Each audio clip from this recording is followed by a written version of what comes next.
नमस्कार, मैं कुमार चैतन्य योगाचार्य आपका हमारे चैनल में स्वागत करता हूं।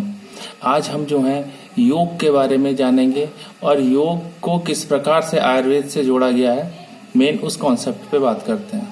देखिए, आयुर्वेद क्या है? आयुर्वेद क्या है? एक जीवन शैली है। आयुर्वेद दो शब्दों से मिलकर बना है, आयुष और विज्ञान। मतलब एक सफल जीवन जीने का विज्ञान ही आयुर्वेद है। अब यदि हम एकदम प्राचीन समय से कॉन्सेप्ट लेके चलते हैं, जब सृष्टि का निर्माण हुआ तो क्या हुआ? छोटे छोटे जीव जंतु का निर्माण हुआ, फिर बुद्धिक जीवी लोगों का निर्माण हुआ। तो उसमें क्या हुआ कि एक विकास हुआ, लेकिन सभी में एक बात चीज देखेंगे ना आप, तो कॉमन है। क्या चीज कॉमन है? कि आप एक व्यक्ति को लेते हैं तो वो भी खुश रहना चाहता है। यदि छोटे किसी तुच्छ जानवरों की बात करते हैं, वो भी प्रसन्न रहना चाहते हैं। तो मतलब कॉन्सेप्ट यह है कि आप सुखी पूर्वक जीवन जी सकें। उसके लिए क्या करना पड़ेगा?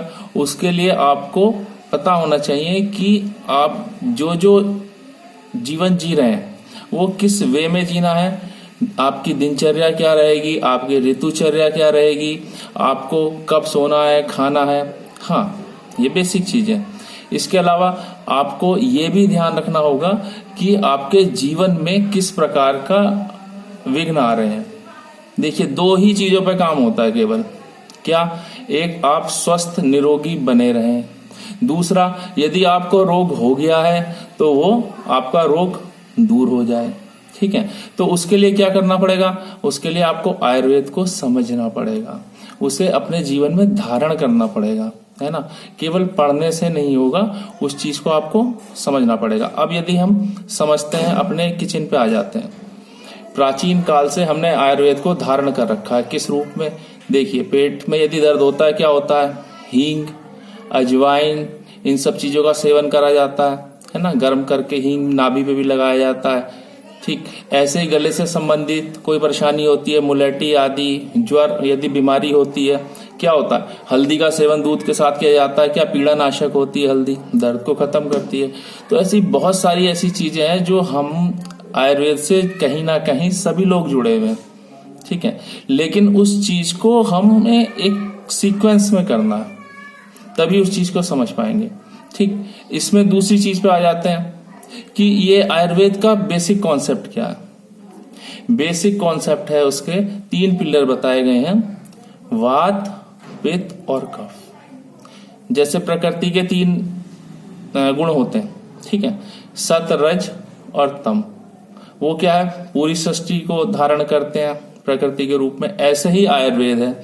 आयुर्वेद के ये जो 3 स्तंभ है, ये ही संपूर्ण शरीर को 5 महाभूत तत्वों के साथ, 6 रसों के साथ जो पोषण होता है, और 7 धातुओं के साथ, जो धातु है रस, रक्त, मांस, मज्जा, अस्थि, जितनी ये धातु हैं, उसको धारण करते हैं क्रमबद्ध तरीके से। यदि वो धारण ठीक प्रकार से कर पा रहे हैं और ना उसकी वृद्धि हो रही है, ना क्षय हो रहा है, तो शरीर स्वस्थ रहता है। अब यदि वात, पित्त, कफ में से कोई सा भी एक तत्व क्या होता है, यदि बढ़ गया तो दूसरा घट जाएगा, इम्बैलेंस हो जाएगा, तो उस कंडीशन में रोग उत्पन्न होने लगते हैं। तो वो रोग उत्पन्न ना हो, और यदि हो गए हैं तो कौन कौन से रसायन लिए जा सकते हैं, कौन कौन सी जड़ी बूटियां हैं, उनका हम सेवन कर सकते हैं, वो आपको बेसिक है। उसका हम आगे जो आपके लिए वीडियो बना के आने वाले हैं, उसमें हमें आपको क्रमबद्ध तरीके से उन सब चीजों को लेके चलेंगे।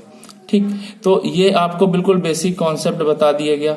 इसके स्वरूप जो है, आप ये ध्यान रखें कि आप 3-4 चीजों को एकदम पिन पॉइंट कर लीजिए, है ना।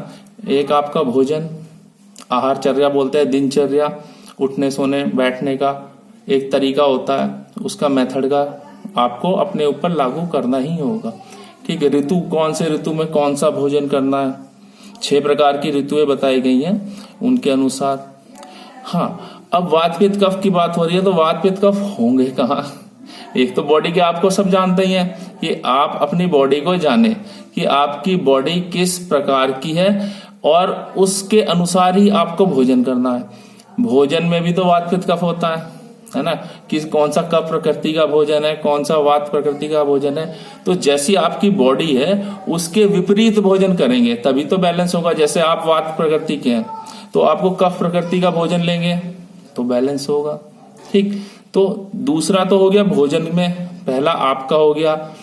तीसरा प्रकृति में, भाई ये प्रकृति भी तो है, इसमें भी तो ऋतुचर्या में क्या बताया गया है, वही बताया गया है कि जो है उसमें भी वात पित्त कफ जो है घटता बढ़ता है। जैसे जाड़ों में क्या होता है, जाड़ों में फैट वाली चीजें हम ज्यादा खाते हैं, उसका यूटिलाइज आगे के जो मंथ होते हैं उसमें होता है। फिर इसका क्रमबद्ध तरीका है, प्रकुपित हो जाता है वात पित्त कफ, वही दोष बनते हैं, वही रोग बनते हैं। जैसे 2 चरणों में बताया गया है, यदि हम सूर्य को देखते हैं, उत्तरायण हो रहा है, दक्षिणायन हो रहा है, 6-6 महीने में डिवाइड है, तो पूरा एक साइंटिफिकली है ये, है ना, पूरा तरीके से देखा जाए तो एक साइंस है। यदि आप उस पे ध्यान देंगे तो हो पाएगा, बहुत इजीली हो पाएगा। ठीक है, तो आज के वीडियो में इतना ही रखते हैं। नेक्स्ट आपको वात पित्त कफ से संबंधित और जो भी इसमें चीजें हैं उन्हें क्रमबद्ध तरीके से लेके चलते हैं। धन्यवाद।